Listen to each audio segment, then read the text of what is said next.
নমস্কাৰ বন্ধু বান্ধৱীসকল, জ্ঞানজ্যোতি জিকে চেনেলৰ পৰা মই আপোনালোকলৈ স্বাগতম জনালোঁ আৰু লগতে আপোনালোক সকলোলৈকে মোৰ আন্তৰিক ধন্যবাদ জনালোঁ। বন্ধু বান্ধৱীসকল, আপোনালোকে এই চেনেলটোলৈ দিয়া অজস্ৰ মৰম চেনেহবোৰৰ বাবেই চেনেলটোৱে আৰু আগলৈ আগুৱাই যাবৰ বাবে উৎসাহ পাইছে।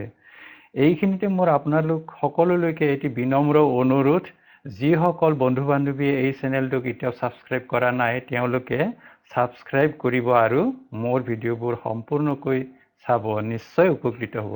তেনেহ'লে আহক আজি আৰু বেছি পলম নকৰি আজিৰ খণ্ডটোলৈ আগবাঢ়ি যাওঁ।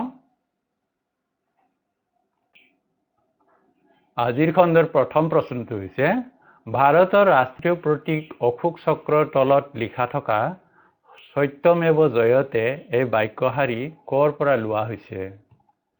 এই প্ৰশ্নটোৰ উত্তৰ হৈছে মুণ্ডক উপনিষদৰ পৰা। ২ নং প্ৰশ্নটো হৈছে, ভাৰতৰ প্ৰশাসনিক মুৰব্বী কোন? এই প্ৰশ্নটোৰ উত্তৰ হৈছে ৰাষ্ট্ৰপতি।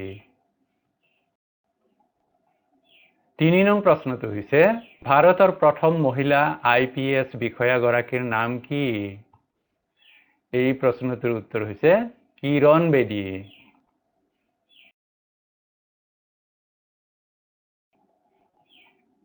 ৪ নং প্ৰশ্নটো হৈছে, ভাৰতৰ সংবিধানখন কেতিয়াৰ পৰা বলবৎ কৰা হয়? এই প্ৰশ্নটোৰ উত্তৰ হৈছে 1950 চনৰ 26 জানুৱাৰীৰ পৰা। ৫ নং প্ৰশ্নটো হৈছে, ৰাষ্ট্ৰীয় সংগীত জন গণ মন এই গীতটি পোনপ্ৰথমে ক'ত পৰিৱেশন কৰা হৈছিল? এই প্ৰশ্নটোৰ উত্তৰ হৈছে 1911 চনৰ 27 ডিচেম্বৰত ভাৰতীয় জাতীয় কংগ্ৰেছৰ কলিকতা অধিৱেশনত। ৬ নং প্ৰশ্নটো হৈছে, ভাৰতৰ প্ৰথম আইনমন্ত্ৰী কোন আছিল? এই প্ৰশ্নটোৰ উত্তৰ হৈছে BR আম্বেদকাৰ। ৭ নং প্ৰশ্নটো হৈছে, ইংৰাজে ভাৰতৰ ৰাজধানী কলিকতাৰ পৰা দিল্লীলৈ কেতিয়া স্থানান্তৰণ কৰিছিল? এই প্ৰশ্নটোৰ উত্তৰ হৈছে 1911 চনত। ৮ নং প্ৰশ্নটো হৈছে, ভাৰতৰ উচ্চতম ন্যায়ালয়ৰ বিচাৰপতিক কোনে নিযুক্তি দিয়ে? এই প্ৰশ্নটোৰ উত্তৰ হৈছে ৰাষ্ট্ৰপতিয়ে। ৯ নং প্ৰশ্নটো হৈছে, ভাৰতৰ প্ৰথম গভৰ্ণৰ জেনেৰেল কোন আছিল? এই প্ৰশ্নটোৰ উত্তৰ হৈছে চক্ৰৱৰ্তী ৰাজা গোপালাচাৰী। ১০ নং প্ৰশ্নটো হৈছে, কাৰ প্ৰচেষ্টাত ভাৰতীয় জাতীয় কংগ্ৰেছৰ জন্ম হৈছিল? এই প্ৰশ্নটোৰ উত্তৰ হৈছে অৱসৰপ্ৰাপ্ত ইংৰাজ বিষয়া এলেন অক্টেভিয়ান হিউমৰ প্ৰচেষ্টাত 1885 চনত। 11 নং প্ৰশ্নটো হৈছে, আধুনিক ভাৰতৰ পিতৃ বুলি কাক কোৱা হয়? এই প্ৰশ্নটোৰ উত্তৰ হৈছে ৰাজা ৰামমোহন ৰায়ক। 12 নং প্ৰশ্নটো হৈছে, কাৰ সন্মানৰ বাবে গেটৱে অফ ইণ্ডিয়া নিৰ্মাণ কৰা হৈছিল? এই প্ৰশ্নটোৰ উত্তৰ হৈছে ব্ৰিটিছ সম্ৰাট পঞ্চম জৰ্জ আৰু মহাৰাণী মেৰীৰ প্ৰথম ভাৰত আগমনৰ স্মৃতি ৰক্ষাৰ বাবে। 13 নং প্ৰশ্নটো হৈছে, ভাৰত ৰত্ন সন্মানেৰে সন্মানিত হোৱা প্ৰথম ভাৰতীয় মহিলাগৰাকীৰ নাম কি আছিল? এই প্ৰশ্নটোৰ উত্তৰ হৈছে শ্ৰীমতী ইন্দিৰা গান্ধী। 14 নং প্ৰশ্নটো হৈছে, উচ্চতম ন্যায়ালয়ৰ প্ৰথম মহিলা ন্যায়াধীশ গৰাকী কোন আছিল? এই প্ৰশ্নটোৰ উত্তৰ হৈছে ফাতেমা বিবি।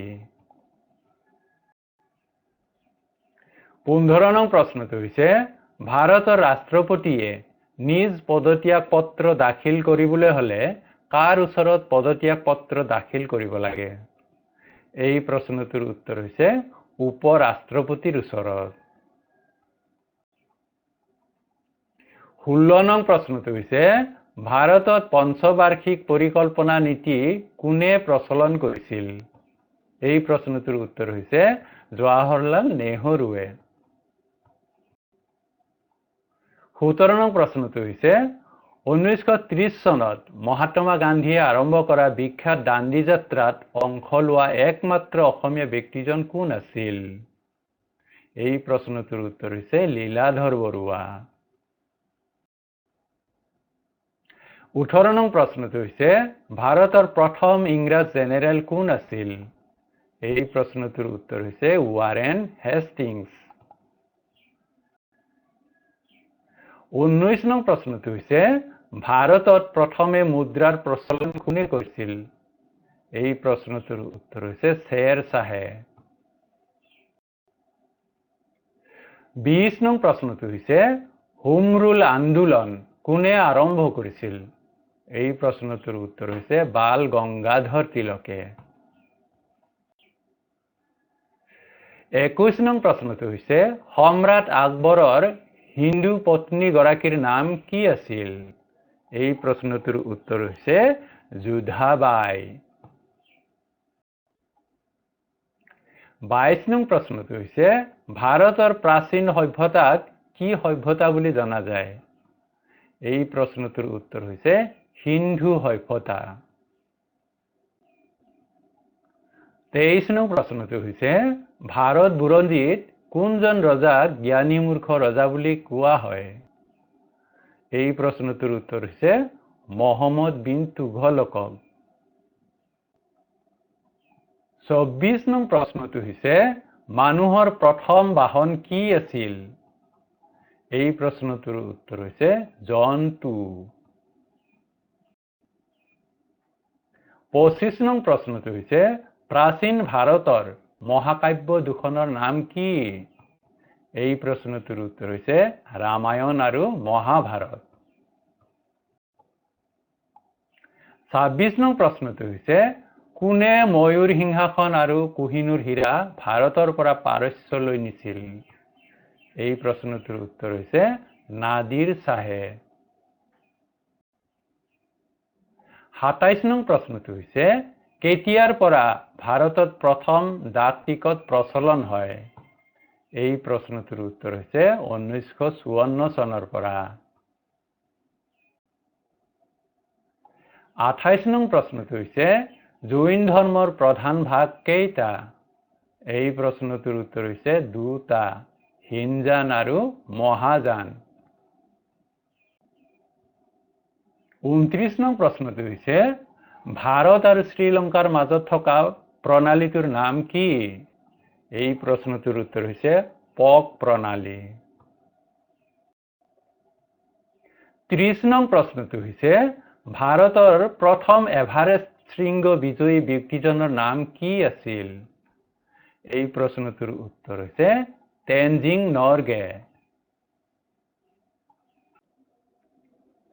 এই ভিডিঅ'টি সম্পূৰ্ণকৈ চোৱাৰ বাবে আপোনালোকলৈ ধন্যবাদ থাকিল।